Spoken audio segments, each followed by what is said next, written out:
Welcome to my channel. இன்னைக்கு அனிசா சமையலறையில் Chettinad mutton வறுவல் தான் பார்க்க போகிறோம். வாங்க வீடியோக்குள்ளே போகலாம். அதுக்கு தேவையான பொருளை முதல்ல பார்த்துடலாம். நான் 1/2 கிலோ மட்டன் எடுத்துருக்கிறேன். இந்த சைஸ் தேங்காய் ஒரு துண்டு, கொஞ்சம் மிளகு, கொஞ்சம் சோம்பு, கொஞ்சம் கசகசா, கொஞ்சம் ஜீரகம், 2 ஏலக்காய், சின்ன சின்ன துண்டாக ஒரு 3 துண்டு பட்டை, அப்புறம் இந்த சைஸ் இஞ்சி, ஒரு 4 பல்லு பூண்டு, வெங்காயம், சின்ன வெங்காயம், அப்புறம் கொஞ்சம் புதினா. இதெல்லாம் நம்ம அரைச்சிக்கலாம்.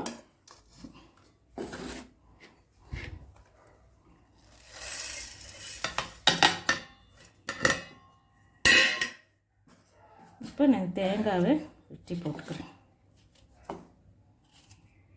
இதை நல்லா ஃபைன் பேஸ்ட்டாக அரைச்சிக்கணும்.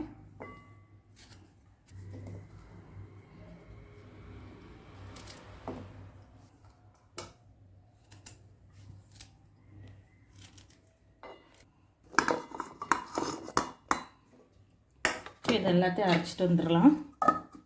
இந்த மாதிரி நல்லா ஃபைனாக அரைச்சிட்டு வந்துட்டேன். இது ஒரு பக்கம் இருக்கட்டும்.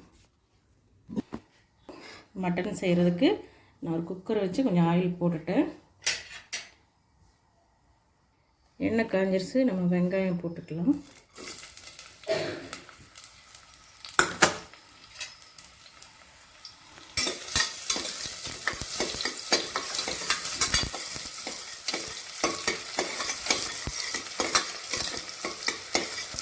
உங்கள் தேவைக்கேற்ப ஊற்றிக்கங்க. நான் நல்ல ஒரு 3 டேபிள் ஸ்பூன் ஊற்றிருக்கிறேன். இது கொஞ்சம் எண்ணெய் அதிகமாக இருந்தால் நல்லாயிருக்கும். அதுக்கு நம்ம இந்த தக்காளியை சேர்த்துக்கலாம்.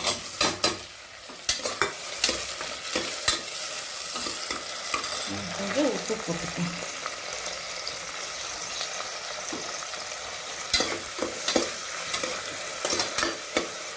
இப்போ கொஞ்சோண்டு கரம் மசாலா போட்டுக்கலாம்.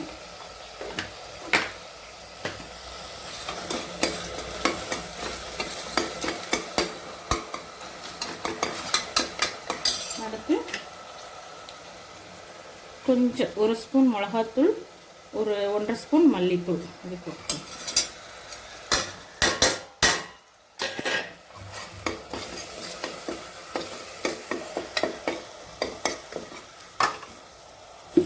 இப்போ நாம் இந்த அரைச்சி வச்ச பேஸ்ட்டை சேர்த்துக்கலாம்.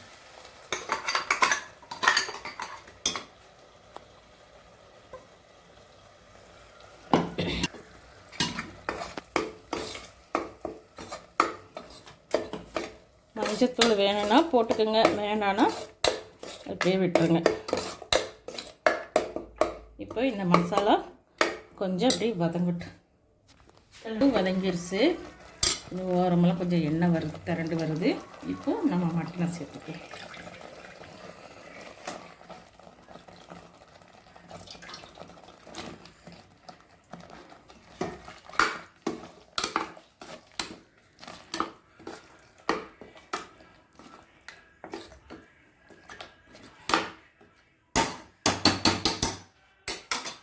இப்போ இந்த மட்டனுக்கு தேவையான உப்பு போட்டுக்குவோம். அப்போ முதல்ல கொஞ்சம் நம்ம உப்பு போட்டிருக்கோம். இந்த உப்பை இப்போ போடுவோம். தேவைப்பட்டால் பார்த்துட்டு போட்டுக்கலாம்.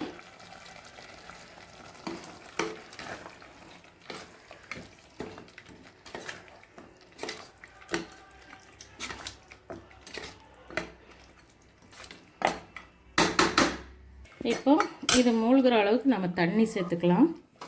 நான் இந்த மிக்ஸி ஜாரை கழுவி தண்ணி ஊற்றுறேன்.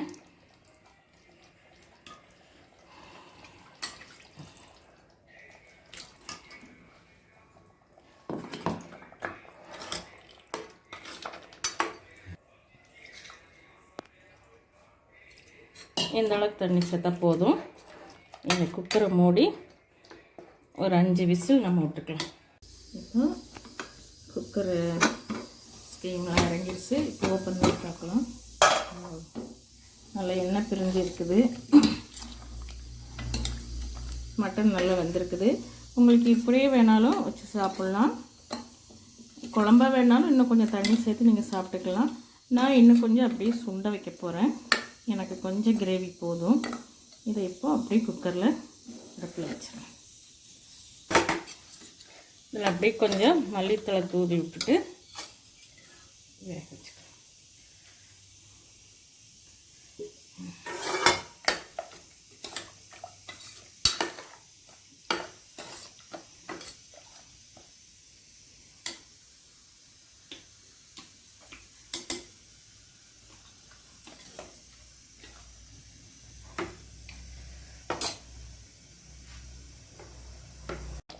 இப்போ இந்த மட்டனை நம்ம ஒரு பாத்திரத்துக்கு மாற்றிடலாம்.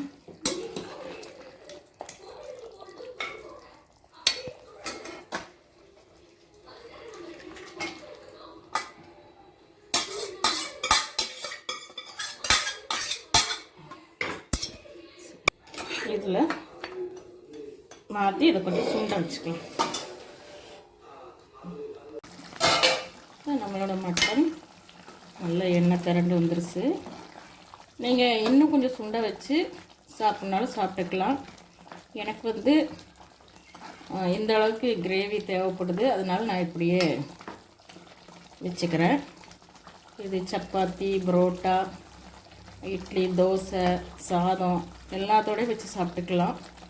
நீங்களும் இது மாதிரி ட்ரை பண்ணி பாருங்கள். தேங்க்யூ. இந்த வீடியோ பிடிச்சிருந்தா லைக் பண்ணுங்கள், ஷேர் பண்ணுங்கள், சப்ஸ்கிரைப் பண்ணுங்கள், கமெண்ட் பண்ணுங்கள். வாங்க எல்லோரும் சாப்பிட்லாம்.